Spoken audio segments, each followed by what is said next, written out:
Hello and welcome to another video on Ruggiero Ricci's bow technique. As I explained in the first video I made on Ruggiero Ricci's bow technique, we play with a much higher elbow and upper arm, and the arm and hand and the bow come from above the violin.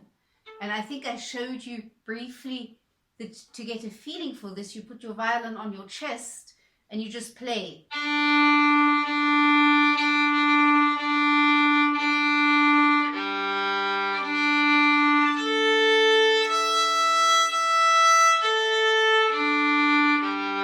Get a feeling for the arm to come from above the violin. Everything comes from above the violin. Then you hold your violin in a normal position and do the same thing, feeling your arm, hand and bow being above the violin. The arm, wrist and hand, they move as one. And a good idea to get a feeling for this is to start at the tip and just play the open strings.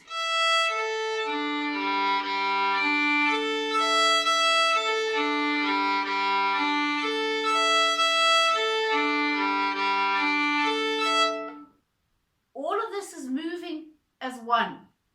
The bow, the hand, lower arm and upper arm, it's all moving as one. In the Franco-Belgian school, we drop our elbow in the lower half and have an active finger movement at the frog.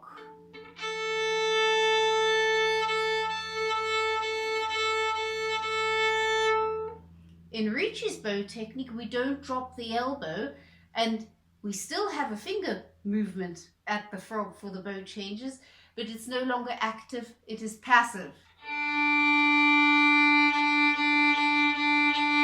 By keeping the upper arm and the elbow high, the hand, fingers and bow just hang. The fingers have to be loose because they have to be able to move and they react passively. The movement of the bow changes at the frog is initiated from the upper arm. The fingers just react passively. I think it makes the bow changes a little bit smoother. It feels a lot lighter because if you drop your elbow, then your fourth finger is carrying almost the entire bow weight. That makes it very strenuous for the fourth finger. If you don't drop your elbow, everything just hangs. So you will notice if you drop your elbow and you do the bow changes with an active finger motion, that's much more work, particularly for the fourth finger, than if you keep your elbow up and have your hand and fingers just hanging from the bow and the fingers just reacting passively.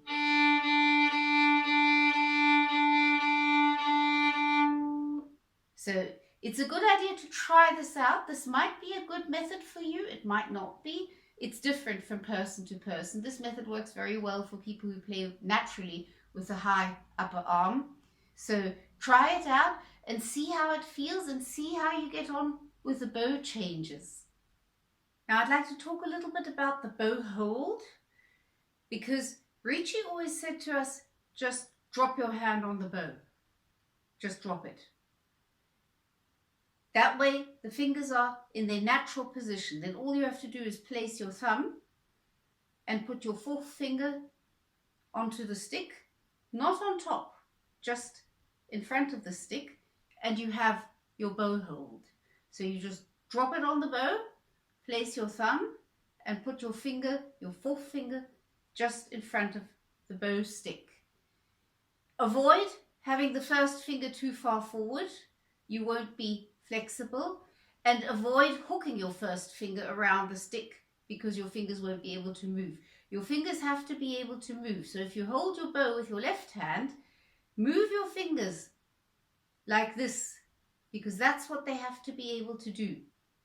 And to get a feeling for your arm, hand and fingers moving as one, you can move up and down the bow stick, holding the bow with your left hand, and just move up and down like this.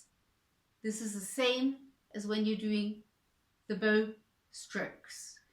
I found this very helpful to do from time to time to get a feeling for the arm, hand and fingers moving as one. Another good idea to do just to get to know your bow better is to hold it above the frog, like this. Many paintings of Paganini show him holding the bow above the frog. And this has quite a few advantages. We could play like that. The disadvantage is that we have a shorter bow. And because we never have enough bow anyway, that's not such a good idea, which is why we hold the bow at the frog. But hold the bow above the frog, like this, and just play.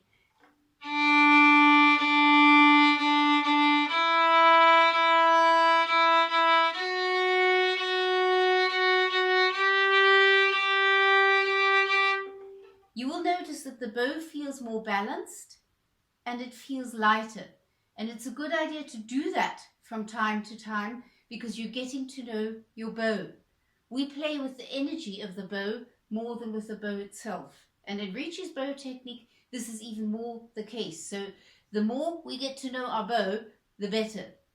I think the reason why Paganini held his bow above the frog is because 3-voiced and 4-voiced chords are a lot easier there because the hairs are softer here than they are right at the frog.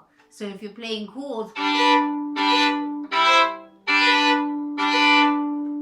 that's a much easier way to play them than when you're holding your bow at the frog. And like I said, it feels lighter and it's more balanced.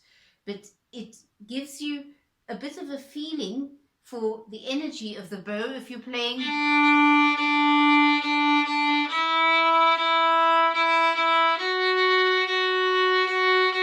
And then you hold it the normal way and you do the same thing.